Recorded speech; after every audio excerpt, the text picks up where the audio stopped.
এবং যে বিষয়টি নিয়ে আজকে আমরা সবাই এখানে আলোচনা করেছি, আমার মনে হয় যে সবাই একটা ব্যাপারে আমরা একমত যে আমরা আমাদের বাংলাদেশের যে জাতীয় নিরাপত্তা, সেই নিরাপত্তাকে রক্ষা করার ব্যাপারে বাংলাদেশের জনগণ ঐক্যবদ্ধ আছে, এই ব্যাপারে আমরা একমত।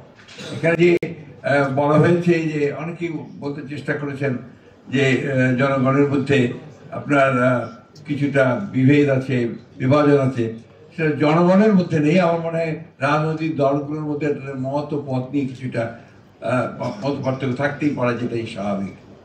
বাংলাদেশের মানুষ সবসময় কিন্তু আপনার ঐক্যবদ্ধ থেকেছে প্রয়োজনের সময়।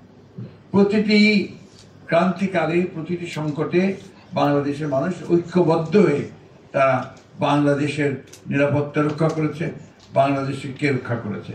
আপনারা সেই তিতুমিরের সময় থেকে শুরু করেন একেবারে 24 পর্যন্ত আসেন, প্রতিটি সময় বাংলাদেশের মানুষ রুখে দাঁড়িয়েছে, ঐক্যবদ্ধ হয়ে দাঁড়িয়েছে তাদের প্রত্যেকটি জাতীয় স্বার্থ রক্ষা করার জন্য।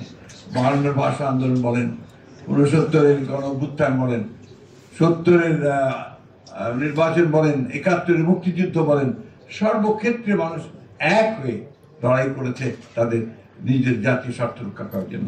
সুতরাং আমি এটাকে মনে করি যে এটা আমাদের কাছে ঠিক একটা বড় সমস্যা বলে আমি মনে করি না।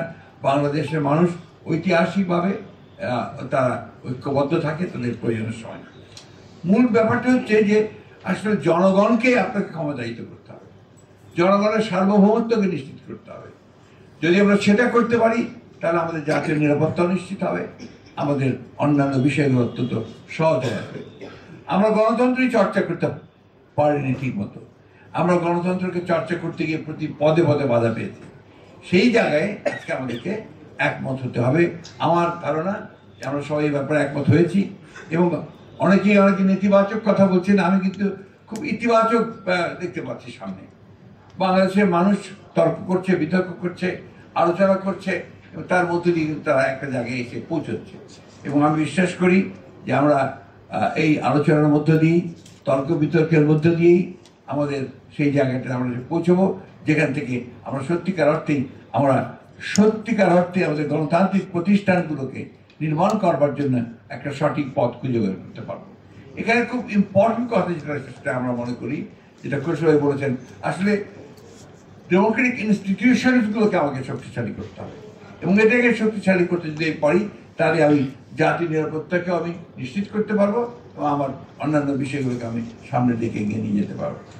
আমি সেই কারণেই বক্তব্য দীর্ঘ না করে শুধু এটুকুই বলতে চাই যে আসুন আজকে কোনো নেতিবাচক চিন্তা না করে আমরা সবাই একমত হয়ে এই যে সামনে যে সময়টুকু যে খুব দ্রুত আমরা গণতান্ত্রিক ব্যবস্থার মধ্যে যেতে চাই, সেখানে আমরা যেন দ্রুত যেতে পারি, তার জন্য আমরা সবাই যেন কাজ করি।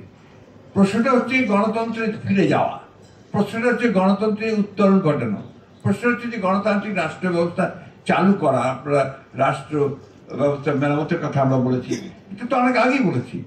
আমরা আপনার সেই 2016 সালে আমরা রাষ্ট্র সংস্কারের কথা বলেছি।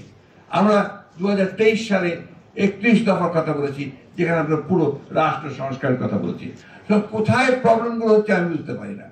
আমার কাছে মনে হয় যে আমাদের চিন্তা ভাবনার মধ্যে এই জায়গাটাতে আমাদের এক হওয়া দরকার, যে আমরা সবাই এক হয়ে আমাদের রাজনৈতিক দল যেহেতু আমরা গণতন্ত্রে বিশ্বাস করি, আমাদের তো বিভিন্ন মত থাকবেই, সেই মতগুলোকে আমরা এক জায়গায় নিয়ে এসে আমরা অন্তত এক জায়গায় আসি যে আমরা গণতন্ত্রে ফিরে যাব, একটা জনগণের ক্ষমতায়ন করব, জনগণের ক্ষমতা জনগণকে ফিরিয়ে দেবো, সে তার ভোট প্রদানের মধ্য দিয়ে তার সেই মতকে প্রতিষ্ঠিত করবে এবং সত্যিকার অর্থেই একটা গণতান্ত্রিক রাষ্ট্র ব্যবস্থা প্রতিষ্ঠা করবে।